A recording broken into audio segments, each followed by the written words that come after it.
Hungarian wine, you say. Now that's a deep dive I'm excited about. Not a ton of people talking about it, which means we're in for some real discoveries. We're cracking open Vinos da Hungria. Gonna get to the bottom of what makes these wines so special. You hit it right there. Hungarian wines fly under the radar. But their history, oh, it goes way back. Think Roman Empire. Wow, okay, so these vineyards have some serious history behind them. Yeah, the Romans, they knew a thing or two about good wine, good terroir. They saw the potential in this land, and, well, they weren't wrong. And then after the Romans, the story gets even more interesting. It's like a whole tapestry of influences woven together. Okay, now you've got to give me a sneak peek. What else shaped the Hungarian wine scene we know today? Okay, picture this.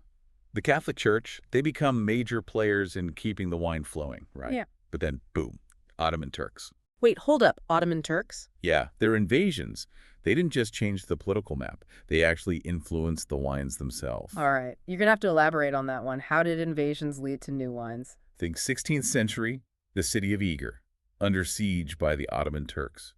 The Hungarians, they're outnumbered, but they're fierce, putting up this incredible fight. And what were they fueled by? This local red wine. Dark, rich, full of spice. Okay, I see where this is going. Right. The Turks, they see this, and they're like, what is in that drink? These guys are unstoppable. They thought it must be some kind of magical bull's blood. Bull's blood. That's a name with some serious weight behind it. Exactly. And that's how Bikaver, which literally means bull's blood, was born. Wow, talk about a legendary origin story. And it makes you wonder, what other secrets are hiding in these Hungarian wines? Speaking of secrets, this book, Vinos da Hungria, keeps mentioning Tokaji Aszú, calls it the king of wines, no less. So what's the royal treatment all about? What makes it so special? Tokaji Aszú. Now, there's a wine fit for royalty. What sets it apart? Well, it all starts with something called botrytized grapes. Botry to what now? That doesn't sound very appealing. It might sound strange, I'll give you that, but trust me on this. Botrytized just means these grapes have a touch of something special. A beneficial fungus called noble rot, or, if you want to get technical, Botrytis cinerea. Okay, noble rot sounds a bit better, I guess. But how does a fungus make for a king of wines? Think of this fungus like a magician. Okay. It basically dehydrates the grapes, but in doing so, it concentrates all the sugars and flavors. You end up with this incredibly rich, incredibly complex nectar. So it's like nature steps in and takes the sweetness to a whole other level. Precisely. But the magic doesn't stop there.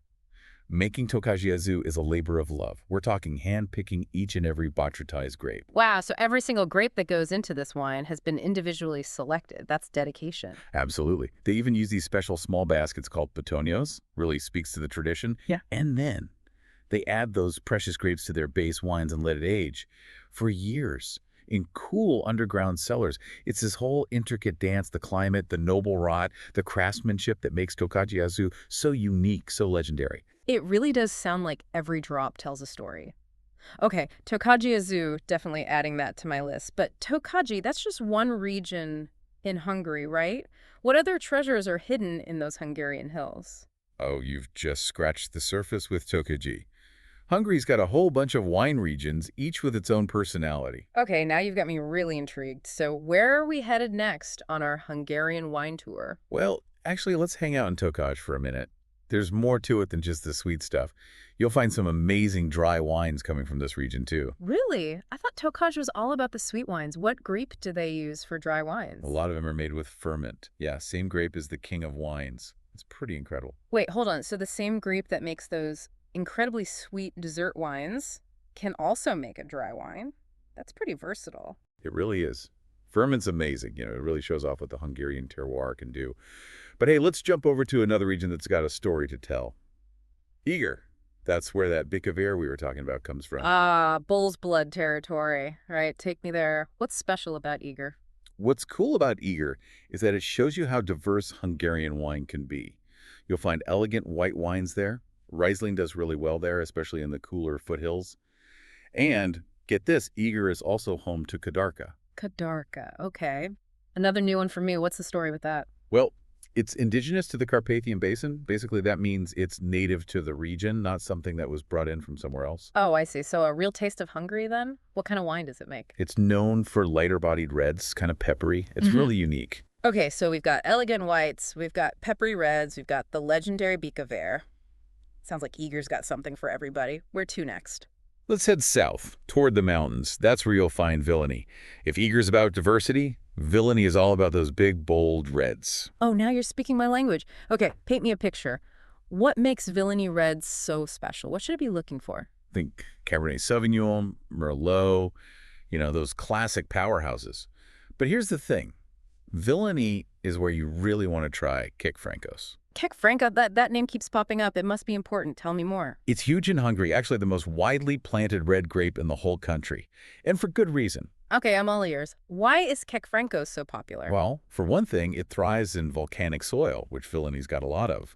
It gives the wines this incredible depth of color. Volcanic soil. Okay, that sounds intense. How does that affect the taste? It adds this really interesting minerality to the wine, a certain earthiness. You might get hints of smoke, maybe even a touch of dark chocolate. Wow, that's amazing. I love how you can actually taste the land where the wine comes from. It's like I can practically picture myself in a dimly lit cellar in Villány right now. It's more than just the grapes and the regions, though, right? Mhm. This book, Vinos de Hungría, it talks about how important wine culture is in Hungary. I'm curious about that side of things. What's it like, that connection people have with wine there?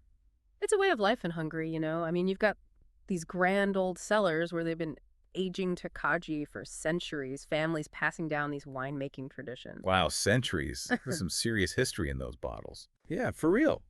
But then you've also got this new generation of winemakers coming in, bringing fresh ideas, new techniques. It's a really exciting time for Hungarian wine.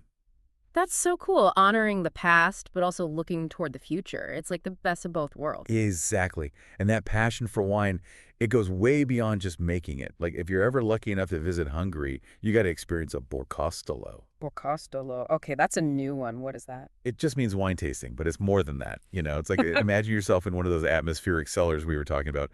Good company, good food, Sounds like my kind of place. and of course, amazing Hungarian wines. Yeah, It's the perfect way to really get a feel for the culture. I can only imagine. Okay, Borkostolo officially added to the bucket list.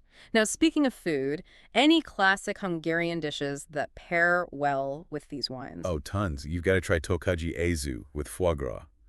That sweet and savory combo. Amazing. Oh, yeah, that sounds incredible. And for those bold bikavirs we were talking about, man, try those with a rich goulash or maybe a spicy paprika chicken stew. You're making me hungry just thinking about it. I love how exploring a country's wine is like a gateway into its whole culture. The food, the traditions, it all comes together. 100%. It connects you to a place in a different way. This has been such an eye-opening deep dive. I feel like I've gone from knowing practically nothing about Hungarian wine to actually getting a feel for what makes it so special.